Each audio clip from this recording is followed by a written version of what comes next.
Des jeunes les plus influents du territoire d'Idjwi et de la province du Sud Kivu, mais aussi du Nord Kivu. Pouvez-vous nous parler du projet de la construction du monument où les jeunes auront deux fois le temps de se rencontrer, de parler? Comme vous le savez, dans toute société, dans toute communauté, il y a toujours des espaces où les jeunes, les citoyens se rencontrent pour essayer d'échanger. Vraiment, c'est dans un dialogue interactif, dans un cadre d'échange, pour que les gens se parlent, pour que les gens transmettent leur culture, leurs valeurs, mais aussi leurs connaissances par rapport à leur vécu quotidien. Et nous, en tant que fils et insulaires d'Idjwi, nous sommes regroupés dans un espace qu'on appelle Enganirozabanyidjwi. C'est vraiment un territoire numérique qui regroupe tous les jeunes de tous les horizons du territoire insulaire d'Idjwi, de toutes les confessions religieuses, de toutes les formations politiques, mais aussi sociales, pour que les jeunes d'Idjwi se rencontrent, se parlent, échangent sur leur histoire, sur ce qu'a été leurs ancêtres, leurs grands-pères, leurs grands-parents. C'est dans ce cadre-là que nous sommes en train d'aménager un espace qui pourra désormais nous faire rencontrer, qui pourra désormais nous donner un peu d'espoir par rapport à notre vécu quotidien en tant que peuple insulaire d'Idjwi. Comment sera rebaptisé ce monument? Et qu'est-ce que ça veut dire en swahili ou en français? En fait, le monument sera baptisé territoire numérique d'Idjwi. Et ça pourra faire la fierté au fait de notre espace pour que nous puissions exactement donner espoir, donner la force à ce monument. Ça sera construit par les jeunes du territoire insulaire d'Idjwi. Est-ce que vous pouvez également nous dire la motivation de la jeunesse d'Idjwi par rapport à la construction de ce monument?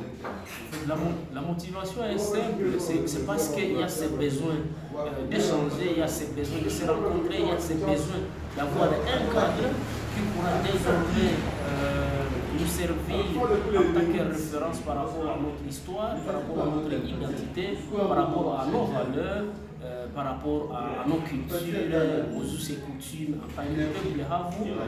On pourra donner un espoir de paix, par rapport à la cohésion sociale, par rapport au vivre ensemble. Vous pouvez revenir sur l'emplacement de ce monument. Le bureau du territoire est situé à Idjwi Nord, à Bugarula. Où est-ce que ce monument sera érigé et pourquoi? En fait, nous, on n'est pas divisés, nous, on est un seul peuple. Peu importe là où le monument sera érigé, l'important est que les peuples d'Idjwi, les jeunes d'Idjwi retrouvent un espace où ils pourront en tout cas échanger par rapport à leur culture, à leurs coutumes, à leurs traditions. Nous, c'est ce qui importe davantage. Que ce soit au nord, que ce soit au sud, que ce soit au centre, que ce soit à l'est, que ce soit à l'ouest. Nous, ce qui nous intéresse, c'est d'avoir cet espace de convivialité où les gens se rencontrent, où les gens échangent, où les gens partagent leur culture, leur histoire, leur identité, leurs valeurs, que nous partageons ensemble en tant que peuple insulaire d'Idjwi. Et que donc, un message que je peux passer, c'est que le peuple insulaire d'Idjwi, c'est un seul peuple parce qu'on a un seul père, on dirait père fondateur, et que donc on n'a pas à s'inquiéter par rapport à l'emplacement du monument Enganirozabanyidjwi, qui signifie l'espace pour le dialogue du peuple Havu. Selon le contexte que nous vivons, nous jeunes, est-ce qu'il n'y a pas en Gousouroche, il n'y a pas de réseau politicien pour construire ce monument, par exemple?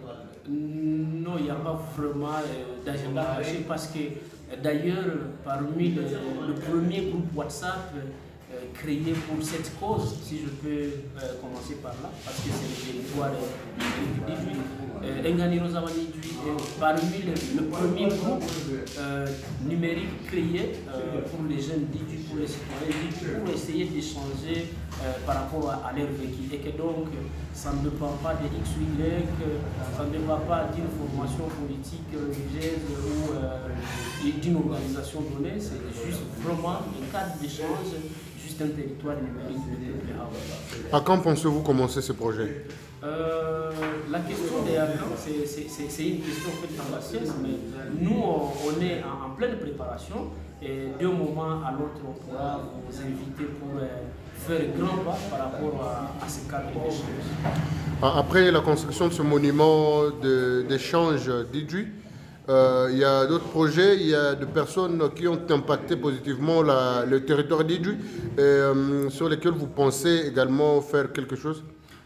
Oui, il y a vraiment des personnalités qui ont marqué l'histoire, non seulement du territoire insulaire d'Idjwi, non seulement du Congo, mais aussi l'histoire de l'Afrique, l'histoire de la lutte pour la libération des peuples africains. Il y a plusieurs personnalités, notamment je cite comme notre icône, notre héros d'ailleurs, Anicet Kachamura, qui d'ailleurs il est parmi les pères de l'indépendance, parce qu'à côté de Lumumba, il y avait aussi Anicet Kachamura, qui a vraiment marqué l'histoire non seulement de la RDC de l'Afrique, mais aussi il y a des professeurs comme Jean-Charles Magame, il y a d'autres images, il y a d'autres icônes, et tout ça, ça fait partie au fait de notre projet, ça fait partie de notre vision pour que l'on puisse vraiment créer des espaces où les gens désormais viendront pour lire l'histoire de ces grandes figures, lire l'histoire de ces gens qui ont marqué l'histoire de Hawa. Et que donc, on est en train de solliciter aussi comment on peut aménager l'espace pour Anicet Kachamura, pour Jean-Charles Magade et d'autres leaders, pour qu'exactement notre histoire ne puisse pas s'effacer, non seulement sur la scène politique, sur la scène sociale, non seulement sur ces différentes personnalités, mais aussi arriver à comprendre exactement que Idjwi a toujours été dans les concerts, Idjwi a toujours été sur ces lignes de front par rapport à la libération du peuple africain. Peut-être pour terminer, quel message avez-vous à la population, à la jeunesse d'Idjwi, mais également à la jeunesse de tous les territoires de Bukavu, parce qu'il y a également les territoires de Calais où il y a les Bukavu? Le message, c'est vraiment un petit message, c'est un message. C'est que j'appelle d'abord les jeunes à l'unité, à la cohésion nationale, c'est d'appeler les jeunes au travail rigoureux et de qualité, c'est d'appeler les jeunes au fait à cette volonté de vivre ensemble, à cette volonté de travailler en commun accord pour que nous puissions booster notre territoire ou nos territoires qu'on considère comme état oublié. Emmanuel Dimouza, merci beaucoup.